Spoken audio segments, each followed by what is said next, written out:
खोथाया बेनो जे जोंनि बर' हारिया जौगानांगौ आरो थियाटारा दा जोंनि बर'आव मोननैबो दङ होनजायो। दा मोननैयाव माने गोबां थियाटार नांगौ हारिखौ सिबिनो हारिखौ फोथांनानै लाखिनो थाखाय बहुद खम जोंनि बर'आव दासिमहालागै। स' आं बेखौनो आंनि थियाटारनि थांखिया बेनो जे आंनि थियाटार खुलिनायनि थांखिया माने बयबो थांनानै थानांगौ। जोंनि कालचारनि मानसिफोरा गोबां आलाय सिलाय जानानै दं माने मोननै थियाटारजोंल' माने सोलिनो हाया हिसाबै आरो गोबां थियाटार ओंखारबावनांगौ आंनि हिसाबाव।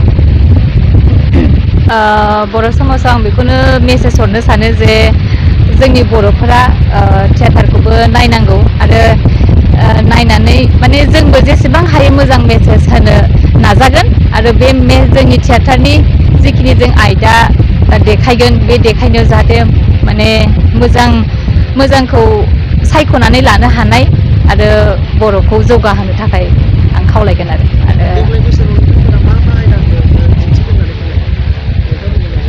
नायजाबनि मुंफोरा मोनसेया जादों फाखन ओमफ्राय मोनसेया जादों दाहा ओमफ्राय मोनसेया दाबो रेडि जाथ'वाखै आरो सोलिबोगासिनो दं। नामा मामोनलाय आरो जोंनि आयराखि थियाटाराव हिर'आ जाहैदों जोंमा ओमफ्राय हिर'इना जाहैदों निरिबिलि जोंनि बे बाक्सानिनो होनजायो ओमफ्राय दिखियाजुलिनि हिर'आ। आसा खालामो रायजोफोरा निस्सय मोजां मोनगोन नायनानै मोजां मोनगोन। जों खावलायो रायजोफोरखौबो जोंनि आयराखा थियाटारखौ हेफाजाब हो आरो बयबो नायफैबानो जाबाय बेनो आंनि खावलायनाय बयनिसिमबो। बिटिआर जेरावबो देखायगोन आसामावनो देखायगोन। आं खुलुमबाय गिबियावनो खुलुमनाय थाबाय। आं बेखौनो फोरमायनो थाङोदि जोंनि बर' समाजावहाय बर्थमान माने थियाटारा मोननै जाना दङ।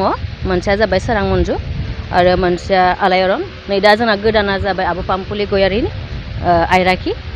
बियो दिनै बिगोमा हिसाबै ओंखारबोदों जेथिया आं बयखौबो खावलायो आब'नि थियाटारखौ जेन सापर्ट खालामो जोंखौ अनसायो जोंखौ माने नायो सहाय खालामो आं बेखौनो बुंनो सानो आरो। आंथ' थियाटारावहाय बोसोरनै थाखाबाय आगोलो एबारदों आं बोसोरथाम सोरां मन्जुआव थाबाय आङो ओमफ्राय फार्स्ट टाइम आर'नाइआव थादोंमोन नै दा थार्ड टाइम आरो आंनि थियाटाराव। आंथ' दा मेनावनो दङ लोगोसे आब' पामपुलियाबो दङ बेबो लागोन बेबो एक्टिं खालामगोन। रायजोफोरनिसिम आं बेखौनो खावलायो जोंथ' दा अल आसामानो गिदिंगोन नङा होमबा जोंखौ सापर्ट खालामबासो जोङो माने आगान होनो हागोन ना आरो जोंखौ जेन बयबो सापर्ट खालामो अनो हेल्प खालामो आं बेखौनो बुंनो सानो आरो। नाटकটোতো তিনিখন হয় কিন্তু মই বৰ্তমানলৈকে ভালকৈ নাজানো কাৰণ কালিৰ পৰাহে ৰিহাৰ্চেল হ'ব সেইকাৰণে আমি নাজানো বৰ্তমান। হয় মই মেইন হিচাপে কৰিম আৰু লগতে বাও এক্টিং কৰিব বাও এক্ট্ৰেছেই হয়।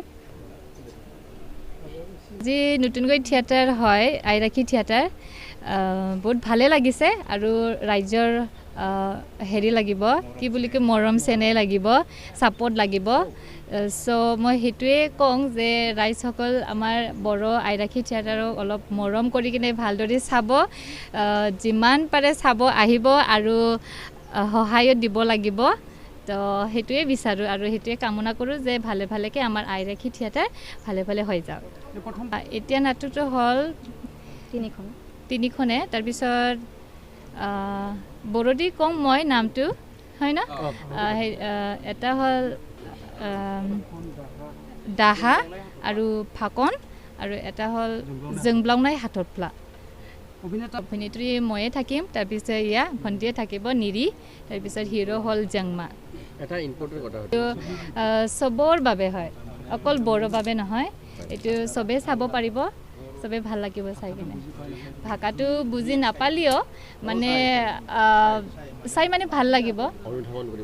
হা হয় হয় প্ৰথম দৰ্শনীকে গম পোৱা নাই হা প্ৰথম তাতে হ'ব পৰা হ'ব।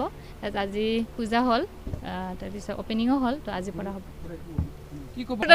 সকলো আমাৰ বিটিআৰ ভাষিক কি ক'ব লাগে অকল বিটিআৰে নহয় অসম ৰাজ্য আমাৰ অসমতে ঘূৰিব আমাৰ থিয়েটাৰটো।